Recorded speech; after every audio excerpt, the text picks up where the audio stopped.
Welcome to the Equine Vet Connect podcast. I'm your host, Dan Carter. I'm a veterinarian and a farrier. The goal of this podcast is to educate horse people, break things down, bust myths, and keep it real. Speaking of breaking things down, here's my legal disclaimer to keep my attorney and insurance company happy. While I am a vet, I may not be your vet. Contact them before trying anything you hear on this podcast. Remember, just because you watched it on YouTube or heard it on a podcast does not mean you can do it. Please use common sense.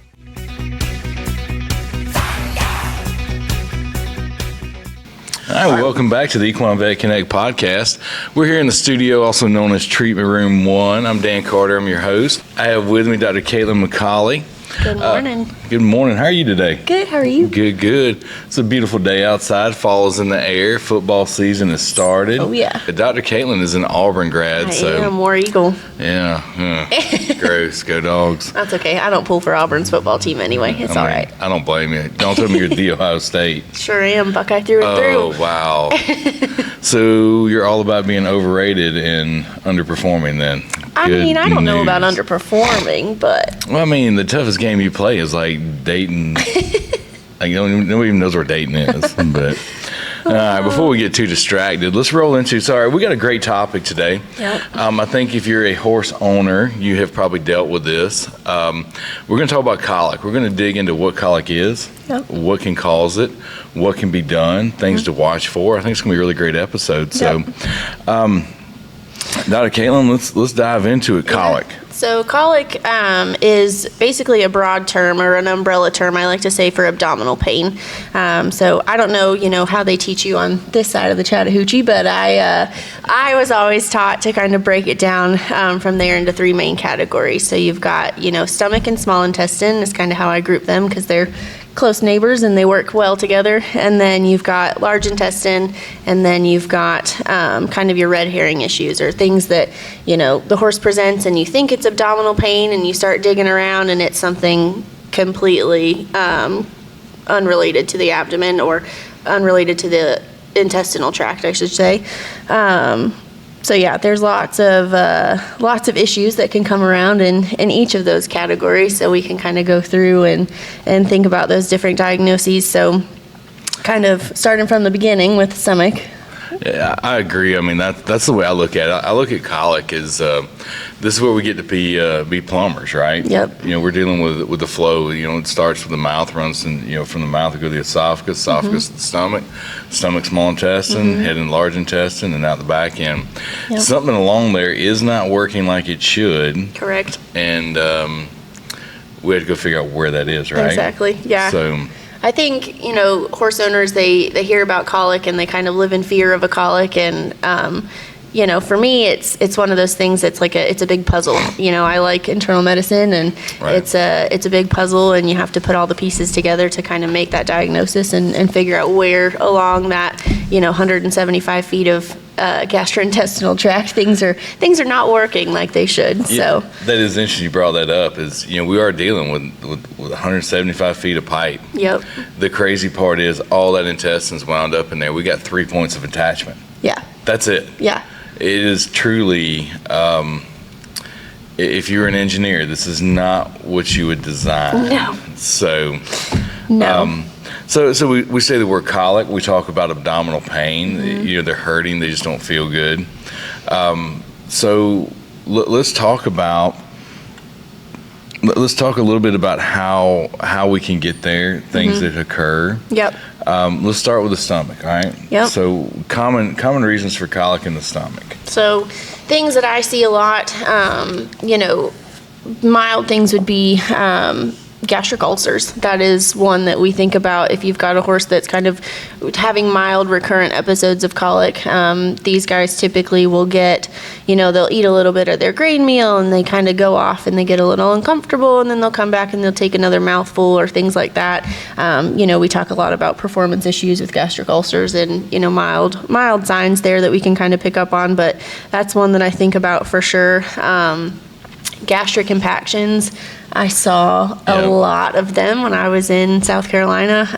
I think we had like 6 in the hospital at one time. I was just tubing everybody all the time. But yeah, I've seen a couple since I've been here, some big ones actually. No, we definitely do see those. And it's interesting. I think it's typically, when I typically see those is late fall, early spring. Grass is dying down. Horses are kind of eating at the roots. Yep. They're getting balled up in there. One of my favorite words comes from this, and that is the phytobizar. I don't know why I love that word, phytobizar, and it's just a big ball of plant material that has gotten compacted in the stomach, and it can't get through the pylorus and can't leave. Yep.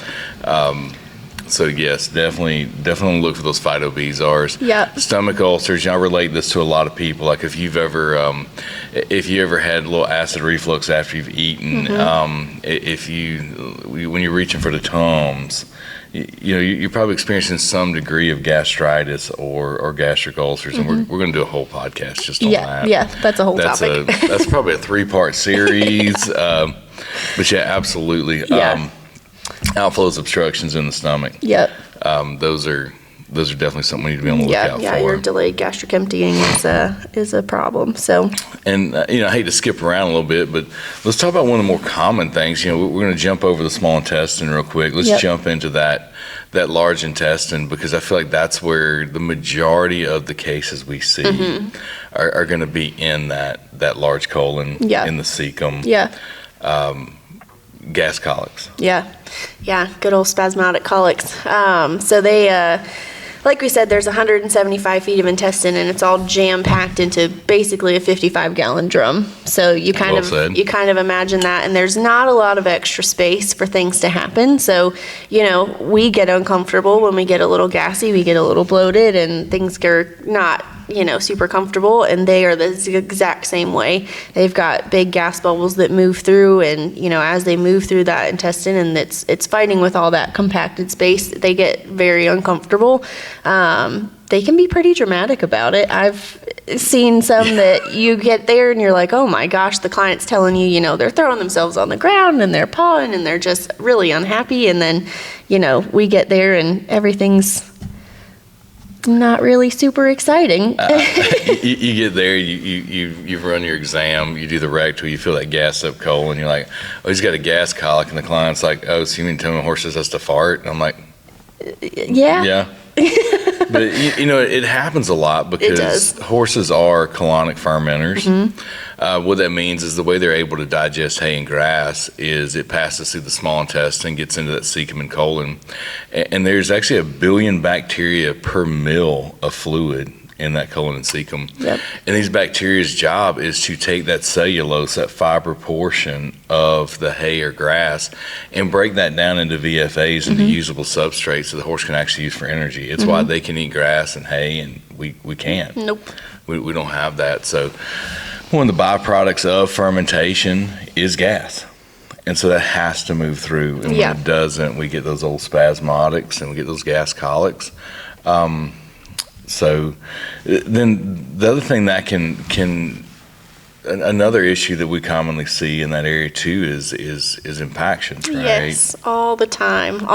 Yeah, large colon impactions, they're typically, I see them a lot when we have drastic changes in weather or the horse has gone out and done a big trail ride, or they've had some change in feed, or they've gotten behind on their drinking something, but for whatever reason that ingesta is not moving through that large colon like it should, and the colon's job is to remove water from the feedstuffs to start making your manure balls and dehydrating them, and the longer it sits there, the drier it gets and the harder it is to move it through. So large colon impactions are, I would say, just as common, if not more common than your gas colics. So I agree. We see those quite a bit with those weather changes. And one area, so there's not just large colon, right? We've got different parts of it. And that ascending colon comes around.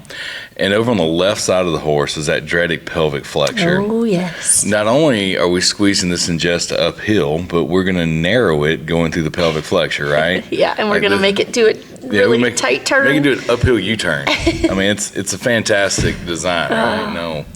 And so that's a common place we see things, is that right there, that narrowing of the large colon called the pelvic flexure. Those horses will get some ingestus stuck right there. And it's similar to a plumbing system in your house, right? As soon as you get that blockage or you get that obstruction somewhere, everything just starts backing up upstream, kind of like you get a plug in the toilet. It just keeps backing up, right? So yeah, they're pretty common, but they're kind of easy to deal with for the most part, as long as you don't have anything else that's kind of compounding the issue. But early intervention. Oh yes. Early intervention. Yes. Yeah, I always say colics and eyeballs. Do not wait. Just go.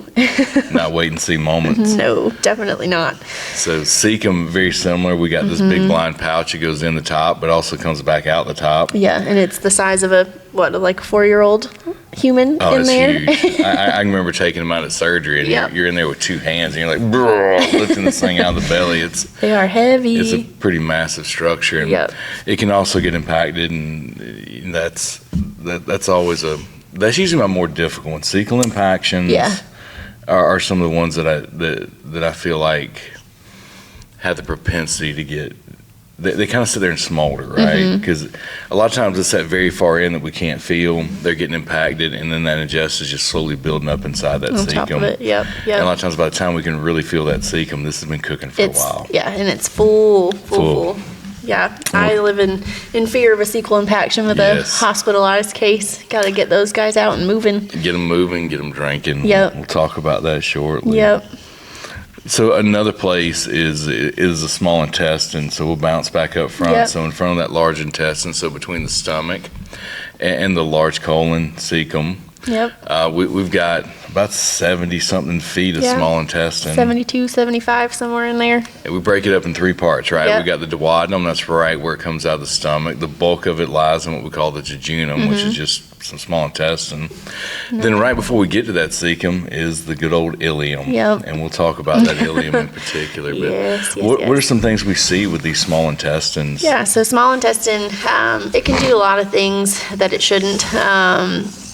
Big ones that we see pretty often are just what we call proximal enteritis. So there's inflammation in that small intestine. It's secreting a lot of fluid into that intestine, and then everything is, kind of backing up as it fills up with fluid. Another thing we can see is ileal impactions. So yes, they are typically associated with coastal Bermuda grass hay. For whatever reason, the fiber length or the stem length of that hay just balls up in that ileum. That ileum's very thick. It feels kind of like a garden hose. And, that hay gets stuck in there and blocks the pipe, and then all 70 feet before that get full. And then those guys can be pretty painful. Dealt with a lot of ileal impactions. But, I will say that, it's associated with the coastal hay, but just because you feed coastal doesn't mean that it's going to happen. It's not a 100% guarantee. A lot of clients feed coastal. I feed coastal. So it is a risk, but. Well, and I'll tell you, I've gone in on these ileal impactions before, and I've seen them with alfalfa hay. I've seen them with Timothy. I've seen them with the orchard. Seen them with rye. I mean, I've seen them with every type of hay, so it's not just that coastal hay.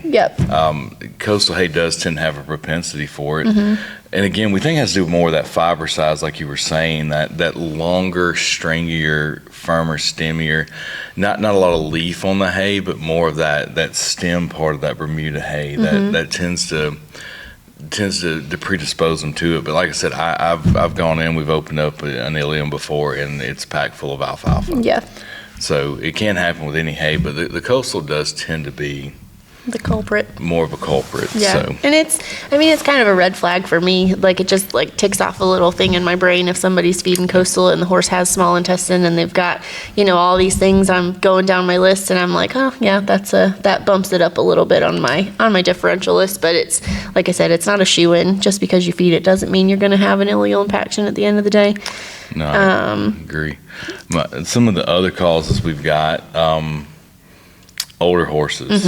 Strangulating lipomas. Oh yeah, that's a tough one for me. It's because they just come out of nowhere. The horse is totally fine, and then all of a sudden they're incredibly painful.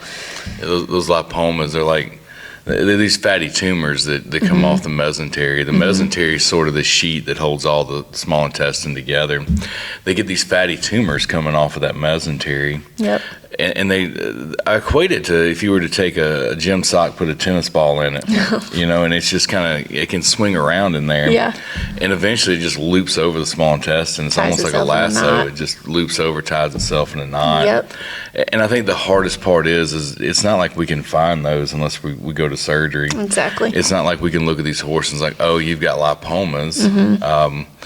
And so I always say that's the one we definitely can do nothing to really prevent. Yeah. They're gonna develop these lipomas, and they may float around in there forever and not have an issue, and then one day it magically decides to loop over the small intestine. Now we've got a strangulating obstruction. Yeah. I like the gym sock. I always tell people yo-yo, but the gym sock is good. Yo-yo's good. I just think gym sock because they're white. When you get in there and look at them in surgery, they're white. Yeah. So I always think about gym sock, tennis ball. True. I don't know. Other things the small intestine can do that are kind of funny. They can have epiploic foramen entrapment, so they get stuck in this little hole around the liver, or kind of going into the liver, and it doesn't belong there, and it gets stuck there and fills up and gets heavy, and then gravity just pulls more small intestine in. And I've only ever diagnosed one of those. So I think I've seen a few that we found at surgery, but they're definitely not. It's definitely not the first thing I think of when I go out there.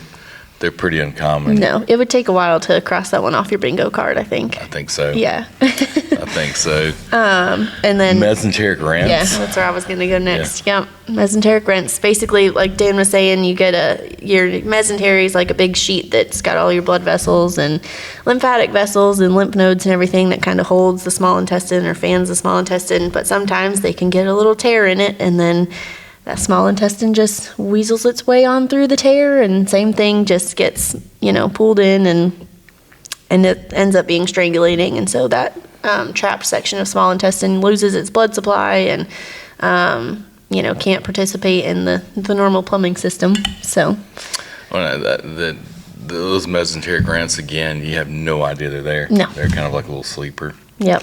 So they're a little less common, thankfully. Yes. Yeah. The other one, thankfully, I've got a lab at home. Yeah. I love my lab. I have too. But, labs eat everything. And I always say they're kind of they colic about as much as horses do with stuff they're eating. But thankfully, we don't have to worry about that as much in horses. But occasionally, you will get a foreign body in the small intestine. Yep. We had a lead rope once. Horse ate his lead rope. The whole thing? A good chunk of it. We probably had, I think if we put it all together, we probably had 3 to 4 feet, but the horse literally ate its lead rope. And this was a horse that was in well condition, had plenty of hay, grass, feed, everything. It wasn't like, I'm so hungry I'm going to eat my lead rope. But for whatever reason, I guess the lead rope tasted good. He ate his lead rope. Oh my gosh. We actually found it in the small intestine. So it was. I've pulled some hay string out of a rectum before. That was fun. Well, and that's the way we actually identified this one. Some of it made it through. We were doing a rectal. I think it was Dr. Brown actually doing the rectal on this horse. Oh. And she's like, what is this? And it was part of a lead rope. And we're like, oh, great. Hopefully it's passed. It didn't. Horse ended up having to go for surgery. And sure enough, inside the small intestine, there is a lead rope inside its small intestine. Gosh. Only one of those I've had. Thankfully, like I said, they're not labs. They don't. No. The foreign body is not as common. So, we kind of talked a little bit about the different causes. Oh, and the other one, and this is what everybody always thinks, right? The twist. Oh, yes. Yep. You can have displacements of that colon. You can have volvuluses where it twists on itself. Thankfully, those aren't terribly common. But they do happen. I know everybody's always worried, like, oh, if he lays down and roll, he's going to twist. We're going to talk about that later. That's not the case. Yep. But you can get displacements where we were talking about that colon, especially that pelvic flexure. it starts on the right side. The ascending colon starts on the right side of the horse, goes all the way up to the diaphragm, curves around, and ends up all the way back again at the pelvis. Nothing holds it there except magic and imagination. It is free to roam about the cabin. And every once in a while, it decides it's going to go on a road trip, and get left dorsal displacement, head up towards the pig, and head up towards the diaphragm. Yep. Sometimes it floats up, hits that nephrosplenic space. There you go. And we get that good old nephrosplenic entrapment. Yep. So Yep. It does get to move around. And then, like I was saying, we've got some ones that, maybe present and we think it's abdominal pain or we think it's associated with the GI tract, but it's not. So you can have, chokes, you can have pneumonias, you can have really painful, ovarian cysts and follicles and things, UTIs, cystitis, tying up. Muscle disorders can look a lot like colic. Yep. Anhidrosis. I've had some that look a little colicky, and it's like, no, they're just not sweating and they're hot. I had one of these. It was actually a biliary colic. Had a biliary obstruction. Oh. Horses don't have a gallbladder like we do, but they do still secrete bile from the liver directly into the duodenum, and they can get little stones in there. Yeah. Similar to what would be a gallstone. Having personally been a survivor of biliary colic from a gallstone, I can tell you it is quite possibly the most miserable thing I've ever done. And I remember we'd had that horse in surgery, and it's interesting because by the time everybody gets to go into the abdomen and feel this bile or this biliary stone, usually that's what breaks it up. Because everybody's going and touching it, it just starts crumbling. We clear it, bile starts flowing again. Everybody's happy. So, did y'all have a scope in while you were in surgery so you could see it, or did you just? No, we're in there running the small intestine. You trace up the duodenum, and we just kind of went over, and lo and behold, there right at the outflow of the liver, here is the here's that stone. Cool. And we had some clue we may be looking at that because obviously the liver enzymes were off the charts from obstruction, and then on ultrasound, when we looked at the liver, you could definitely see dilated bile ducts inside the liver. So we had some. We may or may not have been looking for that too because of what we saw on blood work, but it was still pretty cool. I was a student at the time. Yeah, it was actually one of the horses I was shoeing while I was in vet school, and I happened to be the student on call that night, and the horse comes in, and I was like, oh crap, there's this horse. So dang, it was kind of cool to be involved in that. Yeah, so. Absolutely. That's a definitely one that would take a long time to cross off your bingo card. So let's talk a little bit, like we've kind of done some dive into what causes this colic, but let's get into really what's important. All right, you walk outside. Your horse's ADR. I remember I got to vet school, my favorite term, ADR, right? Ain't doing right. I get there, and here I am, a freshman. I go down, I was walking through the clinic, and there was something going on, and I was like, well, let me go see what this is. So I bounce over, and I look at the one of the texts, like, what's going on, man? He's ADR. And I was like, well, that's not good. What does it mean? What is ADR? And he goes, ain't doing right. And you're like, that's a real thing? I can put that in my medical record? Shortly after writing a check for tuition, I find out that a term I'm going to learn is ain't doing right. And I'm trying to figure out what I just paid for. But it turns out ADR, and then it's great. I've been in the ER before, and you're looking up at their board, and you got ADR. I was like, this is in human med too. Like, everybody just got ain't doing right. So you go out, you look at your horse, he's not doing right. A lot of signs we can see, right? Yep. What are some things owners need to watch for? Yeah, so big ones for me are, most horses are very willing to eat their dinner, eat their breakfast when you go to feed them. If they're not interested in eating, they are kind of standing off by themselves. That's a big one, that they're just kind of not being themselves. Other ones are, pawing, looking at their bellies, kicking at their bellies, up and down. Even if they're not rolling, rolling is a big one that we always tell people to look for. But if they're just up and then they're laying down and then they're up again within 5 minutes, and you're like, they just kind of look uncomfortable. And then, like I said, rolling is definitely a big one. I always tell people, I'm like, if they roll and they don't shake when they get up, that's a problem. Say the same thing. Yep. If they roll and they get up and they shake and they go on about their day, okay. Just breathe. Yeah. But yeah, flank watching or looking at their bellies is a big one. And just because they're laying down doesn't mean they're colicking. No. My wife used to call me all the time when we first got horses back to our house, and she's like, Dan, Levi's down. I think he's colicking. And I was like, well, it's 7 degrees and it's sunny. He's taking a nap. Yeah. So just because they're laying down does not mean they're colicking. No. But no. Like I said, if they're kind of down and flank watching, breathing heavy. Yeah, breathing heavy is a big one. These horses are hurting and they're breathing heavy. So, or if they're, kind of stretched out, especially in geldings, if they're stretched out, kind of looking like they're posturing to urinate or trying to pee and nothing's happening. Yep. That's one as well. They're trying to kind of stretch themselves out, get comfortable, find a way to relieve whatever abdominal discomfort is going on in there. But those are big things that, we tell people to look for. And I definitely pay attention when clients are giving me my history, like I'm picking up on things. How long has it been going on? Did they eat 12 hours ago? What did they eat? What have they been doing since then? Definitely history is a big part of it. When were they last dewormed? Have you changed their feed? Have you gotten a new shipment of hay? Even if it's from the same supplier that you normally use, all of those things definitely play a big role in when I'm kind of assimilating my history. So we start there for sure. Yeah. And one of the big things that we talk about here is a lot of times we get those calls and the owner saying he's just not himself. He's not acting right. And to me, like when they say that, even though we may look at him like, well, he doesn't seem that bad to me. Nobody knows that horse like exactly. you do. Like you know your horse. Yeah, you are the expert on your horse. And you're like, absolutely. He doesn't do that. Well, I take that serious. Yeah. Like, okay, something's not right. Yeah. Yeah. So you start to see these things happening. Your horse isn't right. Let's say he's down flank watching. As an owner, what's the most important thing they can do? Call us. Call us. Absolutely. Yeah. Just pick up the phone, dial your vet, talk them through it, tell them what's going on. And then, we are well versed in all of the colic things. And if that comes to mind, we're coming to see them. Absolutely. I can't stress that enough. Yeah.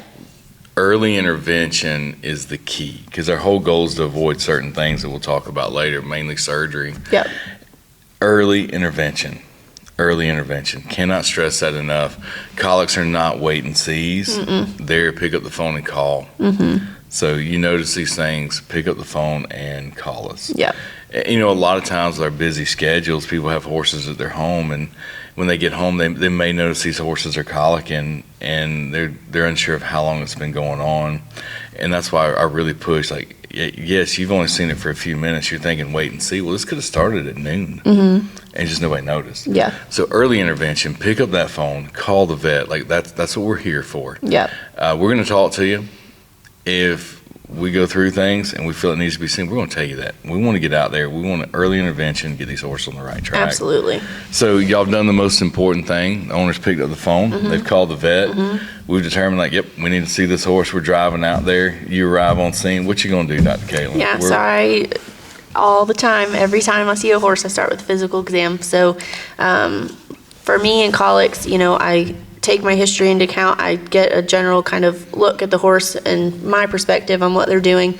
And then I take a heart rate is always the first thing. Yeah. So, normal heart rate for horses is 20 to 40 beats per minute. So, depending on what that heart rate is kind of determines where I go next in my diagnosis. But always start with a physical exam. So, TPR, temperature, pulse, respiration, gut sounds, mucous membranes, all of those things. Those are kind of my most important things for my physical exam first. And then if things are pretty stable, then I will, do a complete head to toe and kind of go from there. But yeah, definitely going to get my heart rate first. That heart rate's critical because as pain increases, so does heart rate. Absolutely. And some of these things that we were talking about earlier with the different types of colic, they can result in different levels of pain. So that pain response is very important to us on our physical exam. How high is that heart rate? How painful are we? Because if I'm sitting there with a horse that's, got 90 to 120 beats per minute, all right, red flags are going off. Absolutely. All right, if I got one just sitting there coasting around 50, then that's a whole different scenario to me. Yeah. Like I said, you get those 90 to 120s, we may abbreviate this physical exam. We may be getting that tube in right away. ASAP, yeah. Yeah, it definitely rearranges your whole differential list, which is why it is so important. And then, we've done our physical exam. Yep. I'm a head to toe guy. Mm-hmm. I like passing the tube first. See, I'm a rectal person first. Are you? Yeah. Well, it depends. If my heart rate's 80, I'm gonna pass the tube before I rectal. But most of the time, I'm a transrectal palpation first. I got a little short T-Rex arms. Well, they're built for shoeing horses, not rectal. Fair. We're going to do the rectal, but I don't. A lot of times, like, we're going to give some medications, and one of the ones we're going to give is Buscopan. Yes. And Buscopan helps relax that it's an antispasmodic for the intestine, but it also helps relax that rectum. And when you have larger arms, get your Popeye arm in there. It's you want as much, like, you're just trying to make it more comfortable for them and more comfortable for me. So I need a little time for that Buscopan to kick in before I do that rectal. So that's why I go to the tube first. It's totally fair. Go there first. It's totally fair. But either way, we're gonna do a transrectal palpation. We're gonna get an arm in there and feel what's going on. Yep. We can only reach about 30% of the abdominal cavity. And less if it's a small horse, or for me, because I'm not a super large human. If it's a big horse, I can't reach in there super far. But we get some good information from there, and then either. What are some of the things you're feeling for while you're in there? Yeah. So first and foremost is just kind of like the overall character of the abdomen. Do we feel normal? Do we feel like there's not a lot of space in there? Is it really tight in there? Is there gas? Is everything in the right place? Yep. I should go in there. I should be able to feel, aorta at the top. I should feel, left kidney and spleen right up against the body wall. I should be able to go down and feel colon, feel bladder, feel uterus and some ovaries in there if I've got a mare. And then come over, feel colon on the right side, and maybe I can reach the right kidney. Not usually, but I usually can. Yeah, I usually struggle can. on the left. Yeah, I got short T-Rex arms. Yeah, but and things I don't want to feel is really tight colonic bands, right. Displacements, a lot of gas, distended small intestine. Don't want to feel that. You never ever want to feel small intestine. I tell everybody that small intestine, you put your hand in there and it feels like you've just grabbed a link of sausage. Yeah. I mean, it's obvious when you've got that. Yeah, it is. Also, that thickened ileum, when you sweep over to the right, you're feeling next to that cecum over there. Yeah. And all of a sudden, because normally you can't feel the ileum, but when it's distended and you feel that big, thick ileum, it's like, ugh. Yeah. That's when that history comes in, right? Like, hey, what are we eating? Like, we're on coastal hay. And you're like, big, thick ileum. It's like, ding, ding, ding. I think we have a winner here. Yeah. But yeah, we get a lot of information from there. I've palpated a few that have ruptured, and that's definitely that's a hard one. But yeah, we get a lot of good information from that pretty quickly. It doesn't take very long to do a rectal. Well, one of the things too is, these more intense colics that we're rectaling them a lot because it can change. Mm-hmm. That's why sometimes we'll do a rectal exam on the farm and we're like, I don't really feel much, but he's not responding. We decide to hospitalize, get him on IV fluids. We may check him 4 hours later and it's like, oh wow, it's changed. This has changed. Yeah. So I think it's a colic is definitely a moving target. Yeah, it's a dynamic process for sure.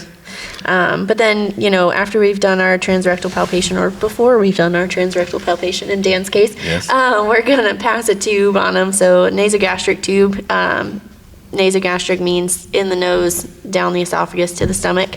So it is, I think it's one of the oldest treatments, or I think so, that we've done in horses, but it is still so helpful. Well, I think it starts with, and I'm not saying horses can't throw up, because I have seen them do it. That's bad when they do. Yes.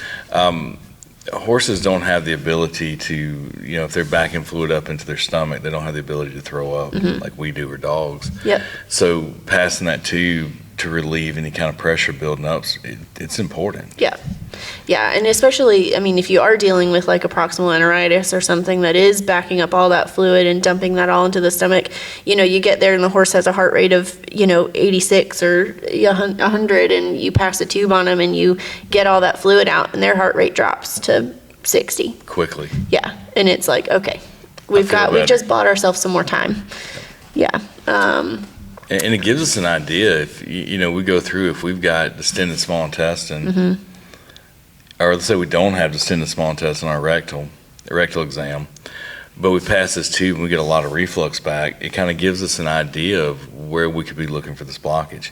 It could be very early on in the jejunum, or we could be dealing with the dreaded stomach impaction where we just don't have the outflow. Yeah. So those things, they're not just treatments. A lot of people think we're going to pass this tube and we're going to dump mineral oil in. We're going to talk about that in a minute, but it's not just about that, but it's also helping us figure out what's going on in this process. Yeah, and I mean, too, like, I think clients think we're crazy when we put that tube in our mouth and we make a siphon and we get it out of there, but I get a lot of information from that. Like, what does it feel like in the stomach? What does it smell like? What is it, what's the character of that fluid or that gastric contents? I get a lot of information from that, and it's very valuable.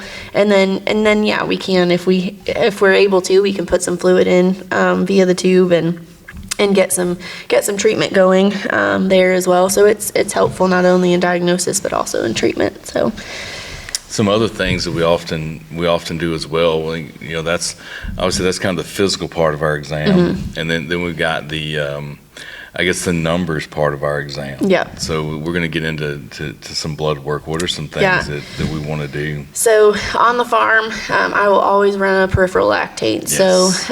It's a quick blood draw. I usually draw my blood right after I've given my sedation and Banamine and Buscopan. I try to poke them as few times as possible. I agree. But it's just, I need just a couple drops of blood, and I have my answer within 30 seconds. So the way I explain peripheral lactate to people, or lactate to people in general, is, your cells make energy either with oxygen or without oxygen. When you work out and you really overexert yourself, your muscles get really sore. That's from lactic acid buildup. So what's happening is, eventually your cells, they run out of oxygen, and then they switch over to making energy in a way that produces lactic acid as a byproduct. So in a horse that's got a colic, if they have a strangulating lesion or a section of their small intestine or any intestine that's not getting blood supply, those cells are now not getting oxygen. So they've got to switch over to the other energy form that makes lactic acid, which drives your lactate up at the end of the day. So it's kind of an indirect measurement of, the health of the GI tract, or how much perfusion is going on in the body. It's a great explanation. I'm actually going to use that next week. I've said it a lot of times. Yes. But yeah, it's super helpful, and it's fast, it's easy, and I can get a lot of information from it. So basically, it tells me, is the GI tract healthy? Are we getting good blood flow, or do we have a strangulating lesion and we need to kind of get things going a little faster? When I first started in practice, lactate was only available at big referral hospitals. They had these huge machines that took to run lactate. Yeah. Now that we've got these on our truck, again, we talked about earlier, that early intervention, right?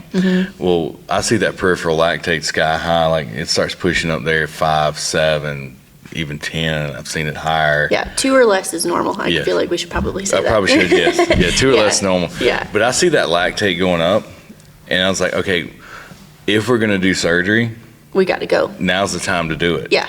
Because the healthier that GI tract is, if we, God forbid you need surgery, and which I tell everybody, used to colic surgery was a scary thing. Now I feel like I have a lot of horses that get it, go and live normal lives. We're just better at it now than we used to be. Yeah. And so I encourage people, like, don't be scared of surgery. But if you are going to do surgery, I feel like my goal as a vet in the field is to make sure I deliver the most systemically healthy patient I can as soon as possible to that surgeon to get that done. And lactate gives me that ability. I see that lactate going up. I'm worried about that strangulating lesion. That's most likely going to result in needing surgery. So if I can send that surgeon a horse with a peripheral lactate of like 4, they've got a much better opportunity than when it's doing 11. a good job than when it's 11. Yeah. So again, I'm like you, lactate on every horse. So thankful we've got those in the trucks now. Just really helps out the decision-making process. Absolutely. Yeah, absolutely. I remember when I was in my internship, we didn't have them on the trucks. We had them at the clinic, and I had a horse that was really, really, really, really sick and just spontaneously refluxing and all the things. And I never got to run a lactate on him, and I want to know what it is because I know that it was high. But other tests that we can run, basic blood work, so CBC and chemistry. So CBC tells me red blood cells, white blood cells, platelets. It tells me, are we losing blood somewhere? Are we very dehydrated? Do we have inflammation, infection, things like that? Your chemistry does electrolytes, kidneys, liver, muscle enzymes are your big ones. That chemistry, that's that red herring one. You got that horse that's colicky. Yeah. He's ADR. You do all your physical exam. You can't really find anything. We get back here to the office. We run that blood work. The chemistry comes back. I got an AST and a CK that's off the charts. Yep. Found out we had a big ride earlier that day. Yep. Good old rhabdomyolysis. It's like we got rhabdomyolysis. This isn't, it looks just like a colic. Yeah. But you see those muscle enzymes elevating. You're like, oh, this is that red herring, right? Yep. Everybody saw this as a colic, but it's not a colic. Just kidding. It's we're going down a whole different road then. Yeah. So. And then, basic things that we use to monitor would be packed cell volume or PCV and total solids. So that tells me a lot about hydration status and are we losing proteins? Can we tolerate more IV fluids? Kind of where are we at? And then I recheck those serially while I have a hospitalized patient that I'm treating. I'd probably say that PCV total solids is one of the cheapest tests you can run. Oh, yeah. It's probably the oldest test that we run, been around forever. But still, there is no replacement for that test. No. It is a ton of information. Yep. Because I know the hydration status. All right, I know, and then I'm monitoring over time. Are we losing protein somewhere? We start running IV fluids, and I'm like, my packed cell volume is going up, and my protein's going down. We've got a problem. All right, again, those two things moving that way, we're talking about surgery. Yeah. So, incredibly simple test to run, but just incredibly valuable. You talked about the CBC earlier, that white count. All right, again, you go out, you got that horse that's refluxing. It's colicky, but it's not the classic colic, right? It's not a mechanical issue. That CBC's through the roof, or it's really, really low. Like, I always look, and if my white cell count's dropping, it's like, oh, we need to get the tail bag, get ready for the influx of diarrhea. And I'll be honest, I think I'd rather have a surgical colic than a nasty colitis. Really? I just feel like these nasty colitis is you get those really nasty salmonellas. Well, yes. I mean, now our risk of laminitis just went through the roof. But I like medicine, so it comes in and I'm like, woo. Yeah. I get to do all the things now. True. If I could, I'd probably be a surgeon. Yeah, I know. I'd like. But the other thing that we kind of forgot to mention when we were going through our physical portion of the exam would be our ultrasound. Oh, yes. Yeah. So ultrasound. Yep. Transabdominal ultrasound. I kind of pair it with my rectal palpation and because I can only, like I said, feel about 30%. The ultrasound lets me see a little bit into the abdomen, but also, kind of I can see further than I can feel, essentially. Right. I guess is what I would say. So, I'm looking for small intestinal distension, and how modal is it? Yes. Is it settled out? Is it, still trying to move in there? It's just not really getting where it's supposed to go. Are my colonic vessels where they're supposed to be, or are they flipped over? Do I have? How thick is that intestine? Yeah. You get a strangulate. Again, we talk about you get a strangulating lesion, and we got fluid backing up in the small intestine. We've also got fluid backing up in the wall of that small intestine because it can't get out. Yeah. And so we'll oftentimes see that. We'll pop the probe on. You'll see these big, thick, nasty walls of small intestine. I mean, I've seen some of them, a centimeter and a half thick. They'll be around, 3 millimeters. Yeah. You see that, it's non-modal, and you're like, this isn't good. Yeah, that's not great. My favorite ultrasound finding, I think, is when you get that proximal neuritis and it looks like little lollipops up there. You pop this probe on there, and you're like, oh, look, it's the lollipops. And I guess it gives me a lot of comfort because I know right then I'm dealing with a proximal neuritis. Yeah. Like, there's only one thing that causes this. Yeah. I've got small intestine, I've got reflux, a little bit of a fever, my white cell count's mildly elevated. Yeah. I got an ultrasound probe on there. Boom, I see, hey, I got lollipops, proximal neuritis. Yeah. like I sleep well knowing we know exactly what it is. Getting that target, knowing how to treat it, we know then like, okay, he's going to be painful. Yep.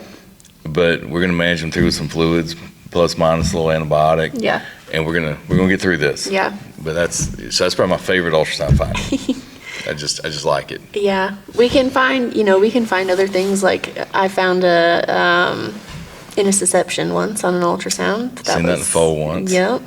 But then, it also gives us a chance to look at the abdominal fluid itself, the fluid that bathes the whole intestinal tract. Is there an increased volume? Does it look normal? Yes. And kind of, is there a bunch of fibrin in the abdomen? Is there, kind of just what does everything look like? It just gives us a really, really helpful, another bit of information to kind of add to the puzzle. So. Well, and you mentioned that abdominal fluid.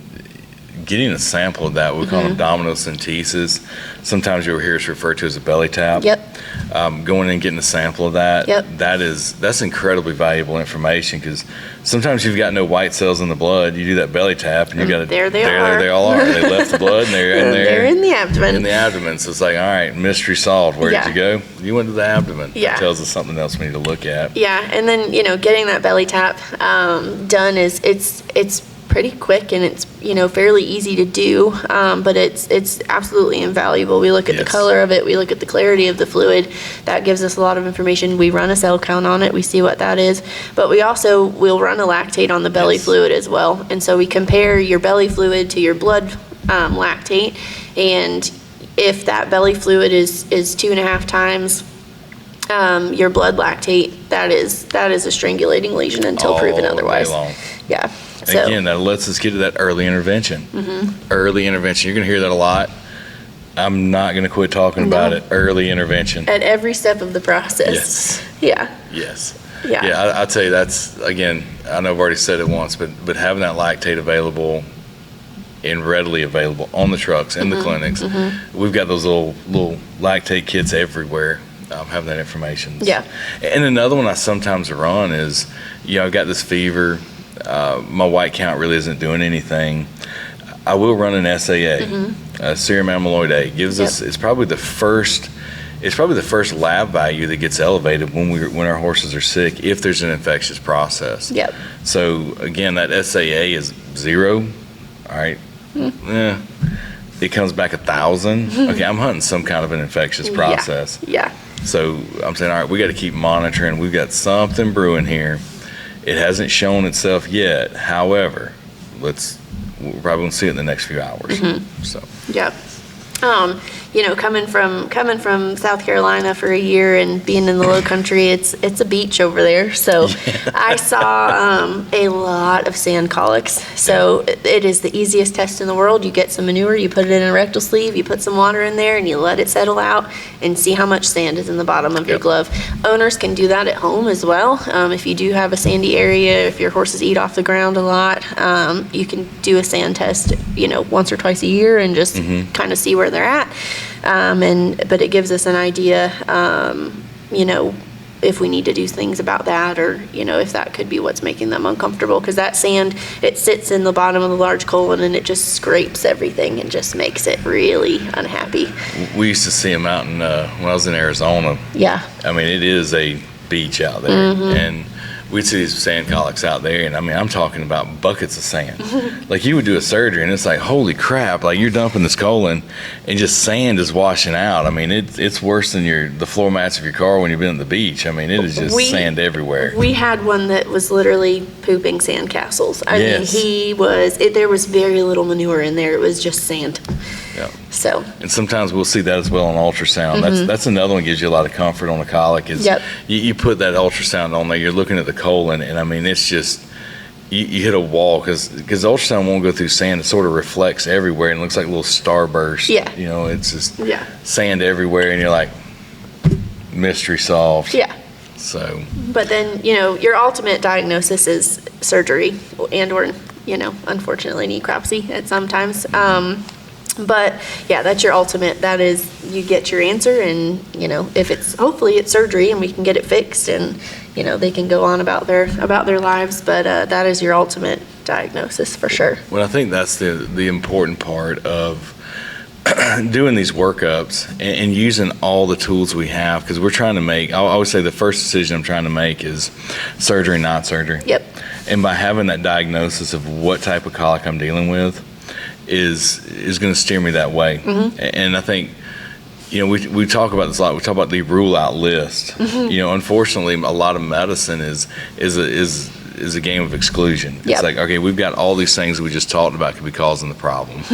We're going to run these tests, and what we're doing is saying, okay, we got no sand, check that box. We got normal white count, check that box. We've got this, and all of a sudden we're kind of left with, oh, this is what it is. Yeah. But knowing what it is and knowing what it's not, both those are incredibly important, because like I said, that first decision is surgery needed or is it not? And we try to do everything we can to avoid surgery. We don't want to just cut every single colic. So if we can avoid surgery, that's optimal. Absolutely. And then there's some of these things, like I can tell you, I've been involved in surgeries where couldn't figure out what was going wrong, couldn't figure out why the horse was colicking, couldn't find anything on ultrasound. Every exam parameter we had was just leading us nowhere. So we eventually go to surgery. And I can tell you, a surgeon's worst nightmare is you open this abdomen up and you find either we're fixing to develop a colitis or we're fixing to get a really nasty enteritis. And you go in, you open them up, and this intestine's really inflamed. Yeah. You look at it and you're like, crap, I just cut a proximal enteritis. Yeah, you do not want to do that. And you just don't want to do it. No. And so doing these things to get as much information as possible, and like that's still going to happen, unfortunately. Again, we talked about in our last podcast, it's practice. Yeah. It's practice. It's not get it right. It's practice. And but all those things can help us make those best decisions. So we've touched on it a little bit as we've gone through all these things, and what colic is and what it can be and what it can't be. But really what causes it, we've alluded to anatomy and bad plumbing. Bad plumbing. Bad decisions. I forever have the equine GI tract cemented in my brain because I had a very awesome anatomy professor, Dr. Paul Rump. He was like late 70s, early 80s, I think, when he was teaching me, and he used the entire classroom, and he walked around the whole thing, and he was climbing on tables and climbing on chairs and just walking us through, like physically walking us through the entire GI tract, and I will always remember. But that's awesome. Half of my brain was like, wow, this is all the things I've ever wanted to learn, and then the other half was like, please don't fall and break a hip. Like I really just but yeah, he was wonderful. But he when you have to use the entire classroom to get the point across that there's a lot of intestine in there, and there's not a lot of room, and they take tight twists and turns and diameter changes and all of these things that add up to things essentially going wrong. Yes. I've always said, if you ever doubt there's a God, just look at equine GI tract, because intelligent design, like this thing should not work, right? No. It shouldn't work, and somehow it does. It's like, here's a little mystery for y'all to solve. Boom. Yeah. Because it shouldn't work, and again, sometimes it doesn't. Yeah. So that's where we're kicking. So we've gone through, we figured out what's going on. Let's talk about some treatments of colics, because this is going to kind of touch on some of these myths as well. Treatment of colic. One of the things I always hear is, I'm going to keep him walking till you get here, doc. No, you do not have to do that. Yeah. Please let them rest. When I had my biliary colic, because I remember it was on my discharge here, I'm about to graduate vet school, got a gallstone, you get discharged out of the hospital. They told me I had biliary colic. I realized then that I never wanted to walk another horse that was colicking again, because if you'd have told me to walk, I'd have, no. I didn't want to move. I just hurt. Yeah. And so I always say, like, don't walk them. Yeah. Let them rest. Let them rest. And they're allowed to lay down. Yes. If they're laying down quietly, I am happy to let them lay down. Absolutely. Just let them rest. If they don't feel well, like they don't want to move, they're allowed to lay down. It is okay. Laying down and rolling is not going to create a torsion or a volvulus or a displacement if it's not already there. Yeah, that happened long before the rolling started. Yes. So they're not going to roll and do that themselves. Yeah. And I think sometimes letting them rest, because I remember I was exhausted. And especially after they got me out of pain, I was physically just exhausted. And again, like, I didn't want to walk. Yeah. It was the first time I was leaving the hospital, and they always make you ride out in the wheelchair. And I was like, I'll take a ride. I'm just tired. And another thing is, like, when we actually get them out of pain and get them comfortable, a lot of those horses will still lay down because, again, they're out of pain. They're exhausted. They're tired. Pain is exhausting. So, yeah, again, like, you don't have to walk them till we get there. Yeah. I would say you want to keep them protected. You know, if they're down and thrashing and they're going to hurt themselves, yeah, get those horses up and try to keep them up. Yeah. But that's the only time I really encourage people to get them up is if they're rolling to the point where they're going to bang into something. And if they are doing that, get them to a spot where they can't hurt themselves. Like, let's get them into the yard, get them into a pasture, get them into a paddock, get them outside the stall. Yeah.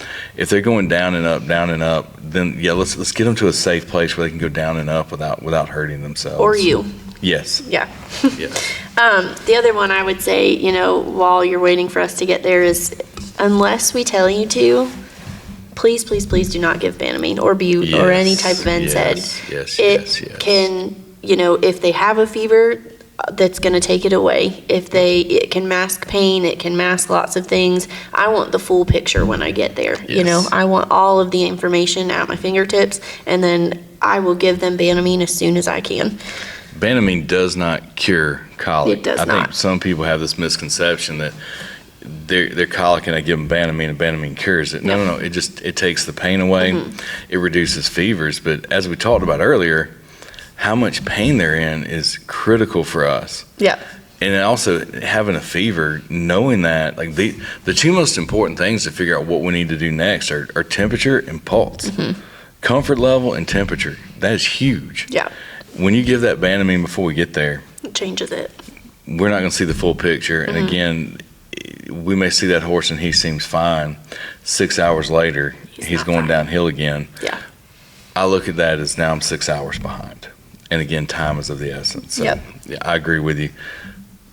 Leave the Banamine to us. We want to do it. We're not getting rich off selling Banamine. No. But it allows us to figure out what's wrong and what we need to do next. So please, for our sake, for your vet's sake, unless your vet tells you to give them Banamine, Don't do it. do not give Banamine. Yeah. And if you're still just determined, I'm going to give Banamine, get a temperature and get a pulse. Like, at least give us that information, because again, these are all things that go into our decision-making process. Yeah, and if you don't know how to take a pulse or get a heart rate on a horse, ask. We're happy to teach you. Like stethoscopes, you can get a decent one, not very expensive. Thermometers, they're a dime a dozen. Ask us. We are happy to teach you how to do that. I like the Vicks thermometers from CVS because the numbers are bigger. Yes. I've gotten to that place in my life where I need the bigger numbers. Yeah, stethoscope, $20. Yeah. You don't need, like, we got some really great ones, but Yes. you need, a $20 stethoscope gets you a lot of places. Yeah. But like I said, perfect world, don't give the Banamine unless we tell you to. And also learn to take that pulse and temperature. So at least if you're determined you're going to do that regardless, at least get that information for your vet. Yeah. So. But then, when we do get there, we've gotten all this information. We've got, a running differential list in our head, things that we can do on the farm. So pain control with your Banamine, antispasmodic with your Buscopan, as long as your heart rate is appropriate. Buscopan, I think, is an unsung hero. It's fabulous. It is. It's that antispasmodic, right? That colon squeeze down, the small intestine squeeze down. It's just like pushing, squeezing. You give them some Buscopan, it's like, dude, chill out. I need you to relax for a minute. Yeah. Just relax. Yeah. It is. It's fabulous. I love it. Yeah. And then, we talked about when we pass our tube, if we don't have small intestinal distension, we can give some not IV fluids, we can give some oral fluids with some Epsom salts or some electrolytes in there. And one of the things I just thought about, we didn't cover earlier, but when we got into pain control, it made me think about some of these colics can start off as, let's say, a mild gas colic. These horses aren't the toughest in the world. And just from the pain from that gas, they can get an ileus, right? We lose that peristaltic wave. We lose that motility of the intestine because they got painful, and for whatever reason, the GI tract gets painful. It just stops working. Yeah. And so pain control is somewhat of a treatment. And one of the things I think helps out a lot, like we sedate them a lot of times to do these exams. Sedation's also has pain control properties. Yeah. And sometimes just getting those horses out of pain. It kind of hits the reset button a little bit.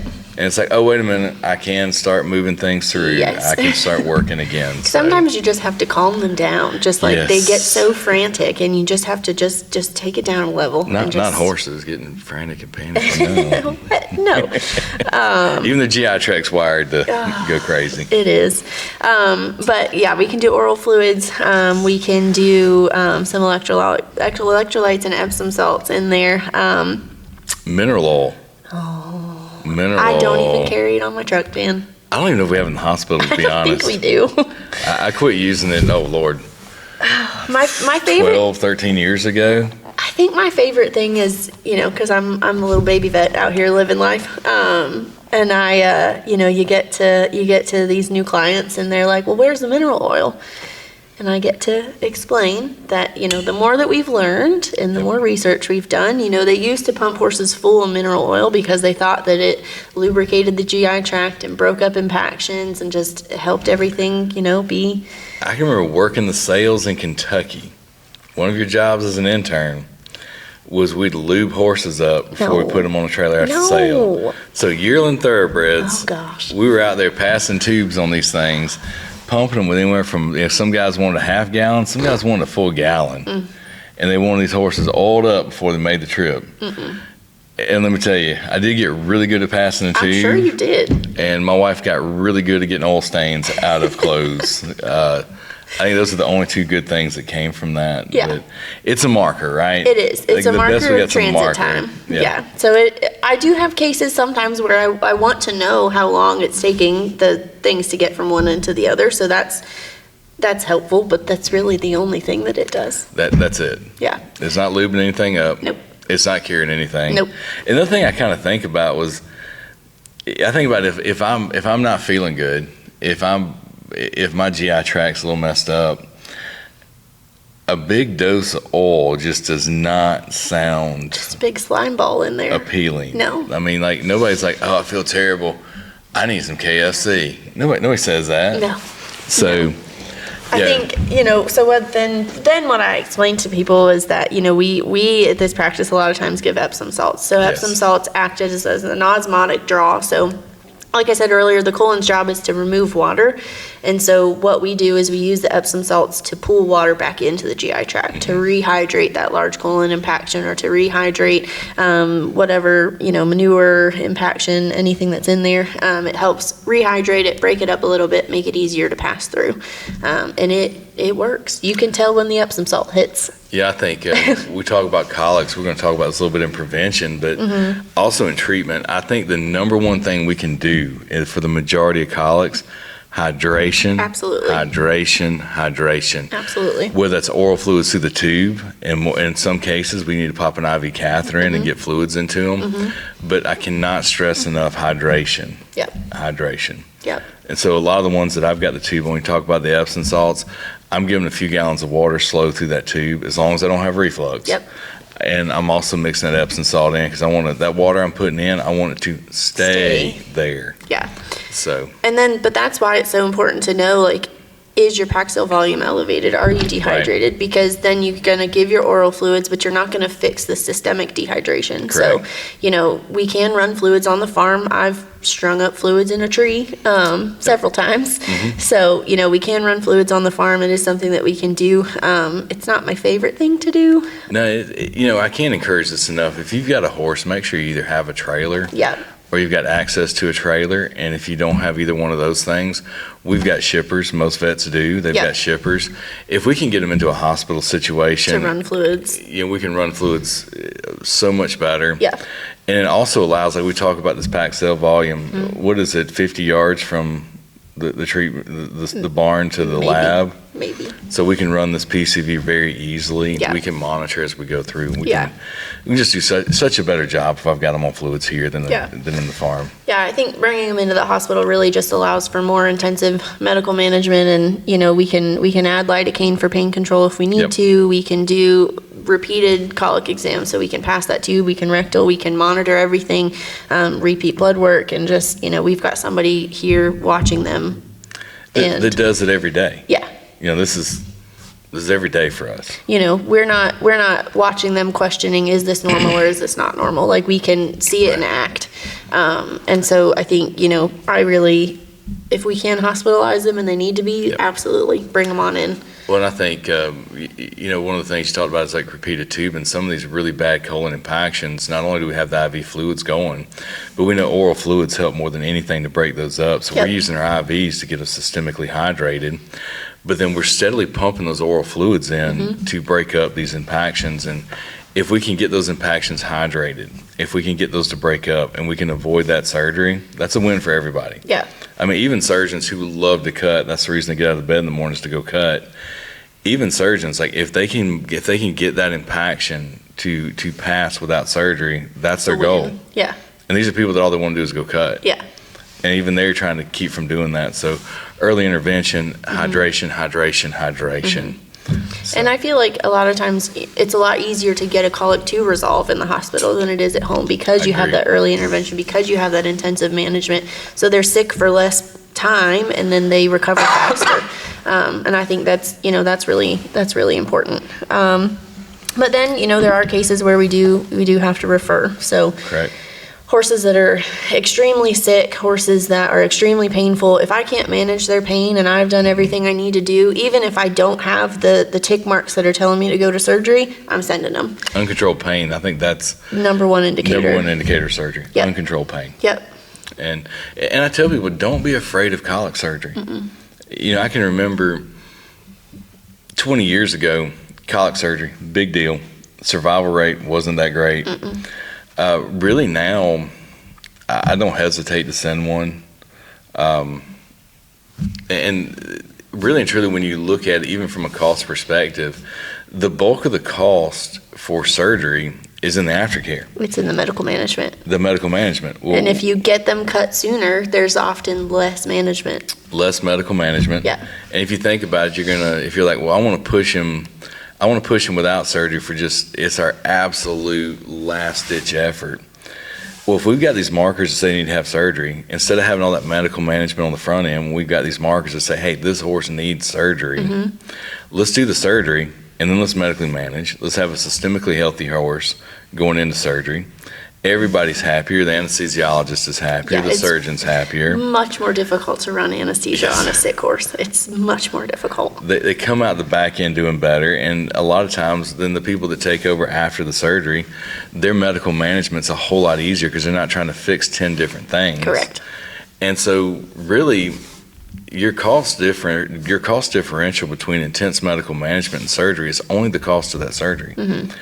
And the cost of the surgery is not as bad. Like a lot of times when we give people those quotes, that's kind of more like an out the door pricing, right? Like this is we're going to send you over to UGA. It's not just for the surgery itself. Right. It's got that medical management built in. Well, that medical management, that's the same regardless. That's the same regardless.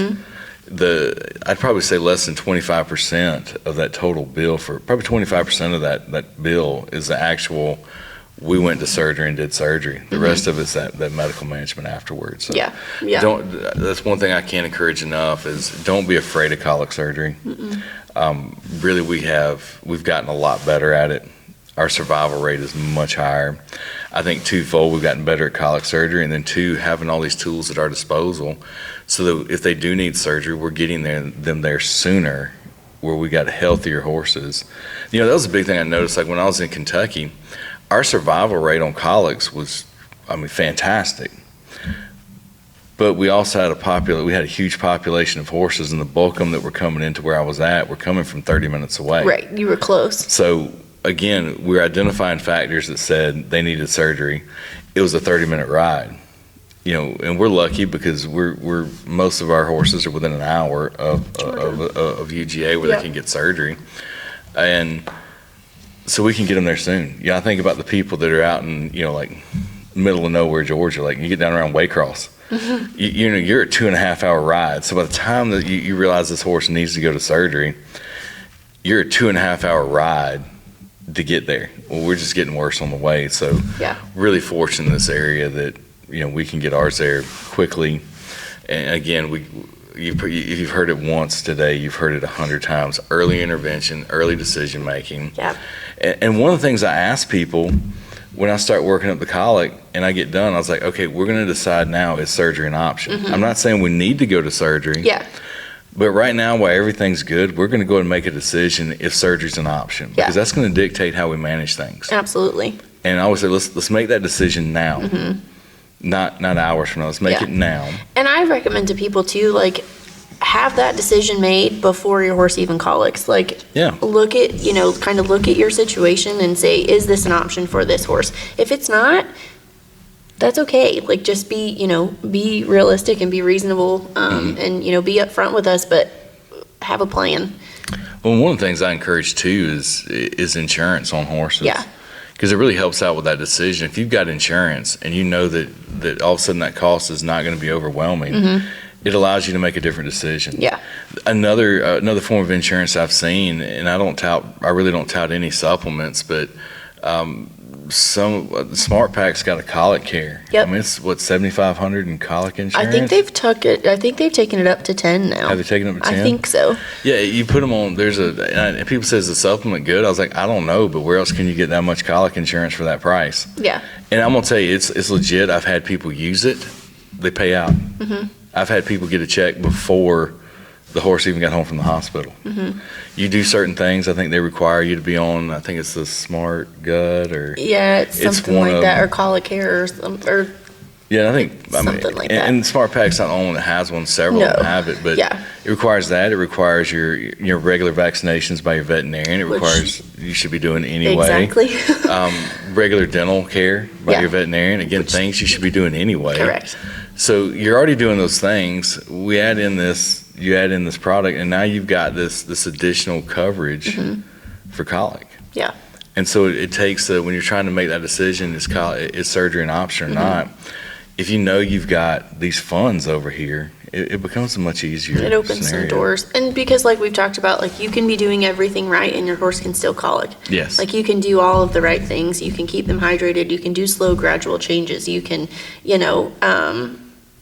just do everything you're supposed to do, have good, wellness care and all of those things. And horses are horses, and they still colic. And to have that, peace of mind that you can, take them to surgery if they need it, I think that's worth it. Well, and that kind of leads into what can owners do to reduce their risk. I'm not going to say prevent. No. You're not going to prevent, but we can reduce our risk, right? Yeah. What are some things in your mind that you talk to owners about that help reduce that risk? Yeah, hydration is the biggest thing. We've harped on that so many times, but hydration, like having access to clean, fresh water all the time. My buckets get dumped twice a day and scrubbed out every week, and it's my horses eat soaked feed every day. Sneak a little bit of extra water in there. They get electrolytes every day in the summertime. Anything we can do to sneak water in them to keep them hydrated is huge. Keeping up with that water intake, you start to notice them back down. Yeah, we've got some tricks for you. You can make those sweet teas, alfalfa teas, flavor that water a little bit. Sometimes I don't like drinking water. I like a little Gatorade, and I hear that one a lot. Like, I'll put Gatorade in their water. Well, we like Gatorade. Most horses don't really like Gatorade. No, I'm a big fan of Grape, but I know my horse does not like Gatorade. But I make a sweet tea, which is just a big handful of feed over in some water. Yeah, you can do molasses in some water. You can do some alfalfa chaff in some water. Just anything to flavor it and just make them, more enticed to drink it. I've seen people doing like a buffet of water for their horses, and they have like 10 different buckets, and this one's got apple slices, and this one's got carrot slices, and they've got a whole like smorgasbord of water options, which I think is brilliant. Well, we really encourage that, especially, right now we're not going through any weather changes, but, coming into wintertime, we get these cold snaps, and it's like how we got to keep these horses drinking. And so that's one of the things we've talked about before is getting some of the sweet tea. Again, we're in the South. We're sweet tea people down here, so of course we came up with a drink for our horses called sweet tea. So. And I think people think about that, only when it's really hot. Like they think that, they have to just be drinking when it's, 100 degrees and 80% humidity, and that's when they give the electrolytes, and that's when they increase water. But they don't like to drink when it's cold. No, they don't. So, and when you've got, it's 70 degrees one day and then 40 degrees the next day, like those, it really screws them up. So, I mean, just getting them to drink at all times is super important. And I'm always reminded of that old saying, you can lead a horse to water, but you can't. But I can't make them drink.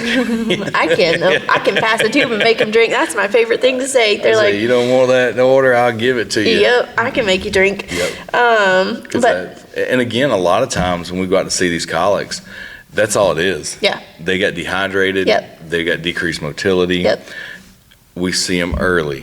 We give them a big dose of water and some electrolytes or some Epsom salts through that tube, and they get rehydrated. 12 hours later, they're woohoo, Yep. on the way. And another thing that kind of brings up, we touched on myths. Like, one of my biggest things is if you notice your horse, he's acting colicky, do not let him eat. Oh, yeah. If he spontaneously gets more comfortable, and you're like, well, he's trying to eat, he wants to eat grass, don't let him. We need nothing going in this horse's GI tract. And I thought about that because, when we come out to these colic workups, and you said 12 hours later, that's one of the first things we do. We don't feed these horses 12 hours. Nope. Let's get everything moving through. I fast mine for 24. Do you? I'm usually at 12, small meal, doing well. Yeah. We get to going again. Yeah, but we do, and we'll recommend that. And I always tell people, because, I want them to feel better at 12 hours. I want them to want to eat. I want them to be hungry. You can blame it on me. Tell them that mean blonde lady said that they can't have dinner today, and they can be mad at you. It's okay. Yeah, they're going to get over it. They will. I want them to be hungry. I want them to empty themselves out, reset their GI tract, and then they can, we start to slowly refeed them with small frequent meals. And I think that that's a big thing in prevention too, is slow, gradual change when you are switching feeds or switching hays. But also, horses aren't designed to have large meals a couple times a day. Right. They are designed to be grazers for the majority of the day, and they're constantly eating. So if we can do small, frequent meals, I know it's not, super feasible for everybody with, work and life and all the things, but if we can feed them more in the way that they're designed to eat, that I think goes a long way too to keeping them happy. One of the things I hear a lot on the history of some of these colics, especially these impaction colics, as we're going into wintertime, people want to put round bales out. I've got a lot of reasons that I'm not a big round bale fan. Yeah.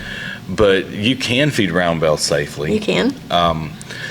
My big thing I tell people is if you're going to feed round bales, you can never let them run out. Because what will happen is, and this can happen sometimes just because we can't get a delivery when we need it to, or we can't get into the field when we need to. So you want to be watching the weather, planning ahead. If you know you're fixing to get a ton of rain and you're not going to be able to get those hay bales out into the pastures, plan ahead, put them out early. Yep. Because what will happen is when these horses run out of that hay and they go 12 to 24 hours without hay, and then you put that next round bale in there, they go over, they camp out, all they can think about is eating, and they forget about drinking. If it's always there, their mindset is, I don't have to go eat it all the time because it's always there. It's like it's food security. Yeah. And so a lot of times those impactions I see are when we just put new round bales out, we ran out. He couldn't get here for a day or two. So these horses may have had very little, just what winter grass they could find. And so they had very little. So when that new round bale gets dropped off, they just gorge. Yep. And so then we miss that hydration. So if you are going to feed round bales, and like I said, I got some reasons why we'll talk about in other episodes that I'm not the biggest fan. But at the same time, have I fed round bales? Absolutely. Did it for years. When I was living out west, we fed, that's what we fed. And so, there's some things I'm not the biggest fan of. If your horse has certain conditions, I'm not the biggest fan of that round bale. But if you are going to do them, and like I said, I say I'm not the biggest fan, but it's for certain conditions that I'm not the biggest fan of a round bale. But again, there's still an effective way to feed, but you've got to do it correctly. Don't let them run out. Like once you start on the round bales, don't let them run out. Don't ever let them wonder, is there going to be hay or not? Because that's when they just overeat. They don't hydrate. And we really run into some issues. Yeah, absolutely. horses are creatures of habit. They like routine. They like, they don't like big changes. They don't like, being fed at, 7 o'clock in the morning one day and 10 o'clock in the morning the next day. Like they don't do well with that. They like routine. And so, trying to keep them on a schedule and, not changing things. Like if you find something that works for them, keep on it. Like they just don't do well. So I think consistency is key. But water is the most important nutrient, is what I was always taught. Water is the most important. Yes. So, but yeah, and then, all your routine care, keeping up with dental health. Yes. They can't utilize their feed if they can't chew it appropriately. And it leads to lots of issues, but, keeping them, vaccinated, dewormed, all of those things. And then if you or your vet is suspicious of some gastric ulcers, getting them scoped is the best way to deal with that. And that's something that we can treat, we can fix, and prevent some more issues down the road from it. So chronic recurrent colicers, I'm thinking ulcers all day. So I think that's the biggest thing. The other thing to look at is if you are having these repeated bouts of colic, and we'll look at that. Sometimes we're heading out to a colic and I'll look at a record and I was like, Wait a minute. Dr. Brown's was out there last month. Dr. McCaulley was out there again. I'm the third one seeing this horse for a colic in 60 days. Okay, we're going to have to do a little more digging here. Yeah. This isn't, you get one. I'll even give you two. Yeah. We start showing up a third time. Yeah. Hold up a minute. We may have today's workup to get them over this. And then we're going to have to do we're going to get somebody out there like, I'm a sports med guy, so I'm typically going to tap either you or Dr. Brown and be like, hey, I got a chronic colicer. You're like, all right. We need to go find out why this is happening. So you hear that a lot on this channel. You're going to hear that a lot on what we talk about is getting to the root of these problems and finding out what it is, because that's probably the most important thing we can do. There's a reason we talk so long about diagnostics and all the things that it can be, because it's important. But I think something that, I like to remind people about that took a while for me to learn is that not all colics are doom and gloom and fatal. Like you go through school, and I think you and Dr. Brown talked about this, but you're in school and you see the worst of the worst of the worst. And so you get this idea in your brain that's like, oh my gosh, you get a colic on emergency and you're like, oh no, it's going to be terrible. And then I went to my internship and referral center, it's a big hospital, and so I still saw a lot of colics that were bad, but I also saw a lot of colics that just needed some fluids and some Banamine and a little bit of a reset button, and then they were okay. And so now that I'm here, I see still a mix of both, but I see lots of colics that they just need a little help. And so just reminding people that it's not always going to be the worst day of your life. And I think along with that is, do not hesitate to call. And call early. Call at the first signs. Like call your vet. Like if you get home at 5 o'clock and your horse isn't right, call then. Don't say, I really don't want to call somebody out here because it's late, and then you end up like 10, 11 o'clock calling because it's gotten worse. Like we want to see that horse when it first starts. And don't be afraid to call and talk to your vet. Like I've yet to meet a vet that doesn't want to help people. I've yet to meet a vet that doesn't want to answer the phone and talk to you. People often say, I feel so bad having to call you. Don't feel bad. That's my job. That's what I'm here for. That's why we're here. We signed up for this. I'm weird because I like colics. Like I enjoy colics. Like that's my puzzle that I enjoy. Like lameness is your puzzle that you enjoy. But I like colics because there's always something that I can do. Like even if I can't fix it, I can do something to help. And that's like, that is important to me. But like, even if it doesn't seem like it's a big deal, still call. Like we want to get there early, we want to help, and we want to prevent it from becoming doom and gloom. The thing I try to tell people when they say I hated to call you, I really didn't want to have to call you, I didn't want to drag you out here, I'm like, you got to change your mindset. Like that's what we're here for. That's what we do. I mean, nobody apologizes to the cab driver at 11 o'clock at night when they need to ride from the airport to their hotel. No. Why? Because that's his job. That's what he does. We're the same way. Like we all knew like this is part of the job, and really and truly most of us, we enjoy our job. Most vets really do enjoy their job. So call us. Please don't wait. Colics and eyeballs. Don't wait. So, all right, Dr. Caitlyn, thanks for being on today. Really enjoyed it. Thank y'all for tuning in and listening. Had a great time. Remember, if you got something you want to talk about, if you want to hear us nerd for an hour about a particular subject, let us know. Let us know. We'll be happy to do it. Like I said, Amanda picked last week's, and we got her a little gift bag out. So, if anybody has anything they want, just post it in the comments section. You can DM us, drop us a line, whatever you want to call it. Send us in. We'd love to talk about whatever you want us to nerd on. So, again, thanks for being here. Thank you all for listening, and we'll see y'all soon. Thanks.